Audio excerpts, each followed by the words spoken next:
मुझे अच्छे से याद है, वो आज ही की डेट थी, पर साल था 2013। 2 फरवरी 2013 को मैंने अपने छोटे बेटे को जन्म दिया। और जब मेरा बेटा इस दुनिया में आया तो उसका बर्थ क्राई नहीं था। वो मेरा बच्चा बिल्कुल रोया ही नहीं। और हम सबको पता है कि birth cry is very important for the child's brain. तो यहाँ बर्थ क्राई डिले की बात कर रही हूँ, वहां तो बच्चा बिल्कुल नहीं रोया। तो तब मुझे पता चला कि मेरा बच्चा स्पेशल है। मैंने इमीडिएटली डॉक्टर को बोला कि मेरा बेटा तो स्पेशल हो गया।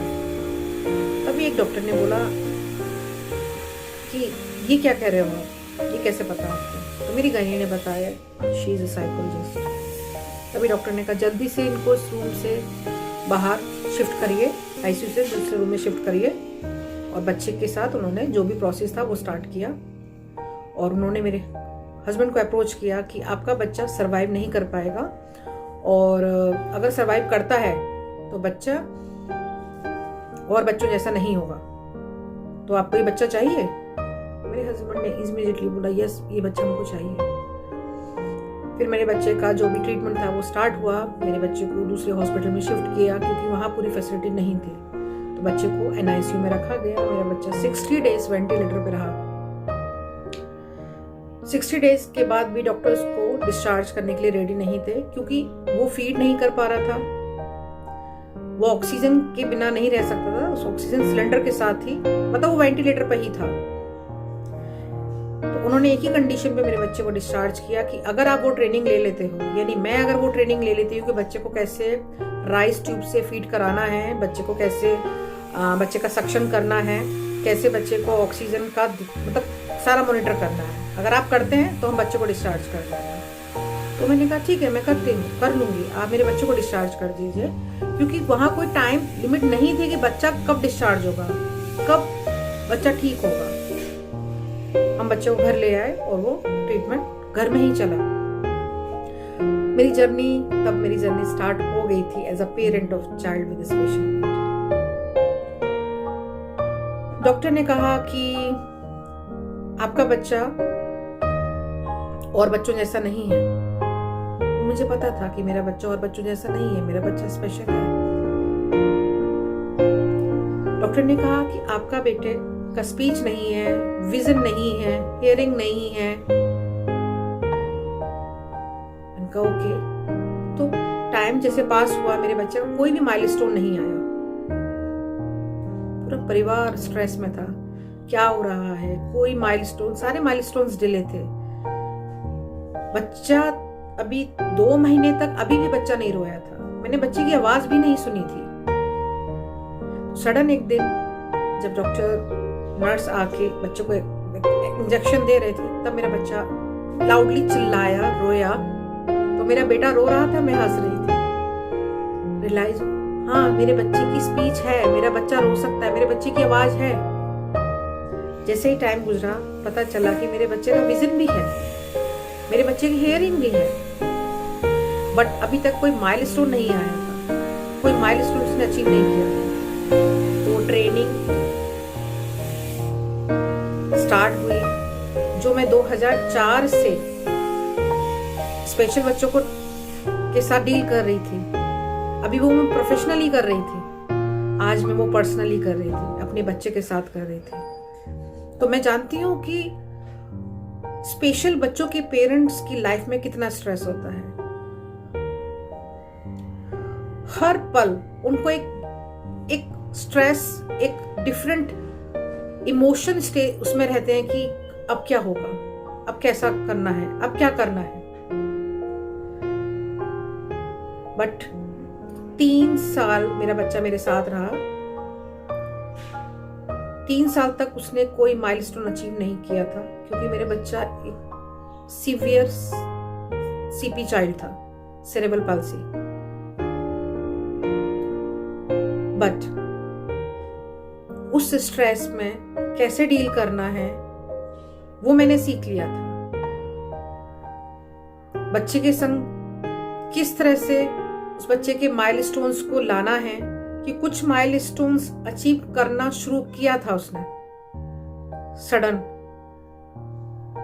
16 फरवरी 2016 को वो एक्सपायर कर गया। अपना बर्थडे, मैंने फर्स्ट टाइम उसका बर्थडे 2 फरवरी 2016 को सेलिब्रेट किया था। उससे पहले उस सिचुएशन में मैं थी ही नहीं, उस कंडीशन में थी ही नहीं कि मेरे बच्चे को मैं वो इमोशन, वो सेलिब्रेशन दे पाऊं। बट जब 2 साल मेरा बच्चा, 2 साल के बाद जब उसमें इम्प्रूवमेंट दिखाई देने लगे, मेरा बच्चा एक उसमें रिफ्लेक्सेस दिखाई देने लगे, तो मुझे लगा कि यस, अब मैं सेलिब्रेट करूंगी। मैंने सेलिब्रेट किया 2 फेब 2016 को उसका 3rd बर्थडे, और 16 फरवरी 2016 में वो मुझे छोड़ के चला गया। उसके बाद मैं उस ग्रीफ से कोप अप नहीं कर पाई। उसके जाने का जो ग्रीफ था, मैं उससे को ओवरकम नहीं कर पाई, और उस स्ट्रेस में मेरे हार्मोनल इम्बैलेंस हुए। उस स्ट्रेस में मुझे हार्मोनल इम्बैलेंस की वजह से बहुत सारी हेल्थ इश्यूज होने लगे। तो मुझे फिर अपना कुछ ऐसा प्रॉब्लम हो गया कि मुझे अपना यूट्रस रिमूव कराना पड़ा। और वो स्ट्रेस वाली जर्नी वो चली रही थी। पता चला कि मैं उस ग्रीफ में से आ नहीं पा रही हूँ और मेरा स्ट्रेस लेवल बढ़ता जा रहा है। मैं अपनी काउंसलिंग और अपनी साइकोलॉजी अपने पे इम्प्लीमेंट नहीं कर पा रही थी। मुझे एक प्रोफेशनल की हेल्प चाहिए थी। फिर मैंने साइकेट्रिस्ट से मिली और मैंने अपना ट्रीटमेंट स्टार्ट करा, और मुझे डायग्नोस हुआ कि मुझे PTSD है। मुझे पता था, मैं डील कर रही थी, मुझे हो रहा है कुछ, पर वो एक्सेप्ट नहीं हो रहा था मेरे से। मेडिसिन लिया, स्टार्ट किया, ट्रीटमेंट हुआ, और मैं उस ग्रीफ में से बाहर आ पाई, उस ट्रॉमा में से बाहर आ पाई। तो आज मैं सब ये क्यों बोल रही हूँ? क्योंकि आज मेरे ज्ञान का ही दिन है। मैं चाहती हूँ, मैं एक अवेयरनेस देना चाहती हूँ कि वो पेरेंट्स जो स्पेशल बच्चों के पेरेंट्स हैं, जो अपनी लाइफ में स्ट्रगल कर रहे हैं, मैं उनकी हेल्प करना चाहती हूँ। कैसे डील करना है उस सिचुएशन में, कैसे स्ट्रेस से बाहर रहना है, कैसे स्ट्रेस को ओवरकम करना है। अगर मैं एज अ साइकोलॉजिस्ट होके मैं अपनी प्रॉब्लम को एक्सेप्ट करके मैं अपना ट्रीटमेंट करा सकती हूँ,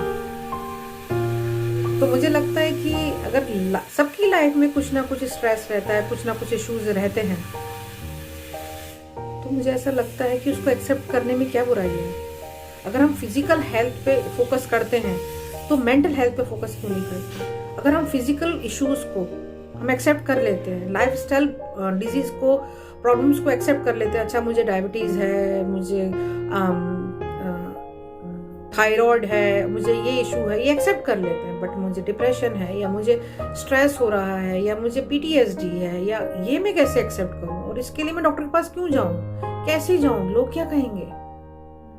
नहीं, अगर मैं साइकोलॉजिस्ट होके मुझे जरूरत पड़ी एक प्रोफेशनल हेल्प की, क्योंकि मैं अपने पे नहीं कर पा रही थी, अपनी काउंसलिंग अपने पे इम्प्लीमेंट नहीं कर पा रही थी, तो मुझे लगता है कि मेरा यही कहना है कि कोई बुराई नहीं है अगर हम अपनी मेंटल हेल्थ का ध्यान रख के अगर हम किसी प्रोफेशनल से हेल्प ले रहे हैं। मुझे नहीं लगता कोई बुराई है। तो ये जो मैंने ज्ञान साइकोलॉजिकल केयर, जो मैंने ये पेज, बिजनेस पेज स्टार्ट किया है, जो ये मैंने जर्नी स्टार्ट करी है, तो मैं चाहती हूँ कि उन लोगों की, उन पेरेंट्स की हेल्प करना जो आज इस प्रॉब्लम में हैं, या फिर ऐसे बच्चों के संग डील कर रहे हैं और उनको नहीं पता कि कैसे उनके बिहेवियर को मॉडिफाई करना है, कैसे उनमें माइलस्टोन अचीव करने हैं।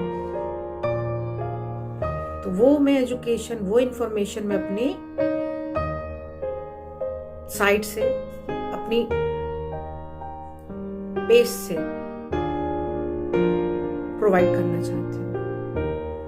तो अगर कोई, हर किसी की लाइफ में, जरूरी नहीं है कि एक स्पेशल बच्चे का पेरेंट हो, हर पेरेंट्स को, बच्चे को, बड़े को साइकोलॉजिकल इश्यूज हो सकते हैं, साइकोलॉजिकल प्रॉब्लम हो सकती है, नो डाउट। तो अगर हम उसके संग डील करें और एक प्रोफेशनल हेल्प लें, मुझे नहीं लगता कोई बुराई है इसमें। तो ये मेरी जर्नी थी as a parents of child with special need. Thank you so much.